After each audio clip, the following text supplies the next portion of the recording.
આજે ગુજરાતમાં ચૂંટણી પ્રચારની શરૂઆત આજે બનાસની ધરતીમાં અંબાની ધરતી ઉપર આદરણીય નરેન્દ્રભાઈ મોદીએ કરી છે. બનાસની ધરતી ઉપર જ્ઞાનીબેન વર્સિસ રેખાબેન ચૌધરી બંને નારી શક્તિઓની ટક્કર છે. તે વચ્ચે જ આજે લાખોની સંખ્યામાં જનસમર્થકો નરેન્દ્ર મોદીની સભામાં જોડાયા હતા.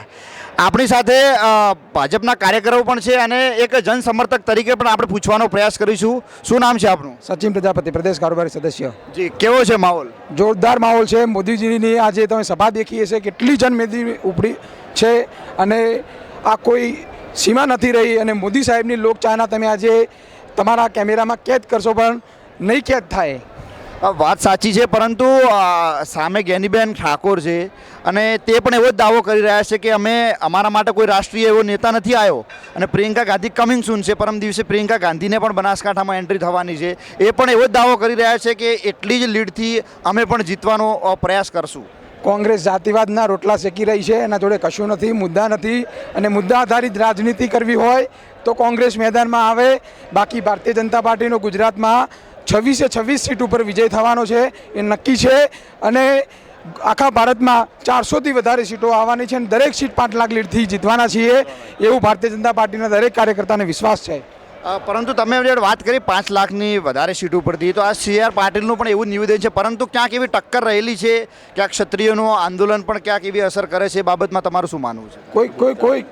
કોઈ જ ક્ષત્રિયોનું આંદોલન નથી અને એમાં સમાધાન થઈ ગયું છે. સમાધાન થઈ ગયું છે એવું તમે કહો છો? પાર્ટી કહે છે? કોણ કહે છે? એવું દરેક ક્ષત્રિય સમાજના લોકોનું માનવું છે. આ જનસમર્થનમાં જોડાયા છે આજે?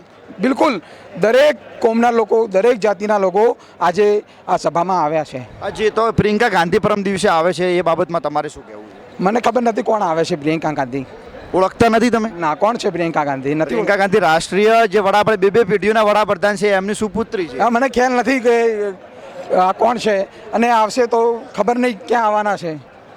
અમારા સુધી તો માહિતી મળે છે કે લાખની સુધી આવવાના છે. પરંતુ મારો છેલ્લો સવાલ છે તમને, રાહુલ ગાંધી અને નરેન્દ્ર મોદીની જે લોકપ્રિયતામાં તમે કોને ટોપ પર ગણો છો? પાર્ટીના કાર્યકર્તા તરીકે હું નથી પૂછતો, કારણ કે એ પણ એક ઓપોઝિટ સાઈડનો લીડર છે એવું માની શકાય છે. આ તમારું મંતવ્ય શું છે? કોઈ ગાંધી પરિવારની કોઈ લોકપ્રિયતા નથી. મોદી સાહેબની જ દેશમાં લોકપ્રિયતા છે. શું ફરક પડશે બનાસકાંઠાની સીટ ઉપર મોદી સાહેબ? બનાસકાંઠાની સીટમાં વિકાસ થશે, પ્રગતિ થશે. અને આમ પણ મોદી સાહેબ ના હોત તો અમે જીતવાના જ હતા, પણ મોદી સાહેબ આવ્યા છીએ તો અમારી લીડમાં વધારો થશે. મતલબ કે આજે જનમેદની દેખીને તમારું પણ હૈયું ધક ધક ફૂલી રહ્યું છે? જી બિલકુલ બિલકુલ.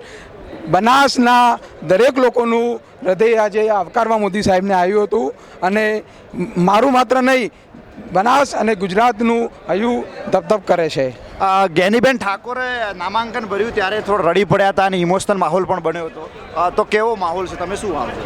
આમાં કેવું છે ભાઈ કે જ્યારથી નરેન્દ્રભાઈ મોદી ગુજરાતના મુખ્યમંત્રી બન્યા ત્યારથી 2014 સુધી જે ગુજરાતનો વિકાસ કર્યો છે, અને જ્યારે દેશના પ્રથમ વડાપ્રધાન બન્યા ત્યારે 2019 સુધી એમને જે વિકાસ કર્યો અને 2019થી જે 2024 સુધી જે દેશનો વિકાસ કર્યો, દેશને વિશ્વમાં 5મા સ્થાન ઉપર લાવ્યા. એટલે આજે આ ગુજરાતની તમામ જનતા, આ દેશની તમામ જનતા ફક્ત અને ફક્ત નરેન્દ્રભાઈ મોદીને ચાહે છે અને કમળને ચાહે છે. આપણે ખાસ કરીને બનાસકાંઠા સીટની વાત કરવી છે. ઠાકોર સમાજ અને ચૌધરી સમાજનું લગભગ સરખું એવું મતદાન છે. તો શું આ એક જાતિકરણ સમીકરણના આધારે પણ આ બેઠક એક હાઈ વોલ્ટેજ બેઠક રહી છે? એ બાબતમાં આપનું શું માનવું? મારું તો એવું માનવું છે, આ તમામ જનતા તમે મેદની જોઈ રહ્યા છો કે તમે કેમેરામાં પણ કેદ ન કરી શકો. એટલે તમામ જનતા ફક્ત ને ફક્ત જાતિવાદ ઉપર નથી ચાલતી. આ દેશમાં દેશની સુરક્ષા માટે, દેશની આઝાદી પછી જો કોઈ વડાપ્રધાન મળ્યા હોય તો નરેન્દ્રભાઈ મોદી મળ્યા છે. આ દેશની દરેક સીમાઓથી મોડીને આ તમામ જે સુરક્ષાઓ જેમ કે વધારી છે એ નરેન્દ્રભાઈ મોદીએ વધારી છે. માટે કોઈ પણ જાતિવાદ અહીંયા કોઈ ચાલવાનો નથી. બરાબર? કોઈ પણ વ્યક્તિ અત્યારે આપણે કોઈ પણ ઊભા રહે છે ઉમેદવાર, એને કોઈ પણ આપણે એમને કંઈ પણ કહી શકતા નથી. બનાસકાંઠાની કેટલી લીડ તમારા મત મુજબ ધારો છો? બનાસકાંઠાની નહીં, ચૂંટણી પછી મળીશ. 7 તારીખ પછી વોર્ડ છે, 7 તારીખે વોર્ડ છે, 4 તારીખ પછી હું તમને મળીશ. બનાસકાંઠામાં નહીં પણ ગુજરાતમાં 26 બેઠકો ઉપર જંગી બહુમતીથી ભારતીય જનતા પાર્ટીની સીટો જીતવાની છે. મારો સવાલ તમારે બનાસકાંઠા સીટ ઉપર છે, શું કહેવું છે? મારો સવાલ એક જ છે, મારા આંકડો, મારો ફિગર જોઈએ છે. મારે ફિગર તો અમારી પાસે ન હોય, પણ અમારી એક જ છે, અમારા પાટીલ સાહેબનો એક જ વિઝન છે કે તમામે તમામ સીટો 5 લાખથી લીડથી જીતવાની છે.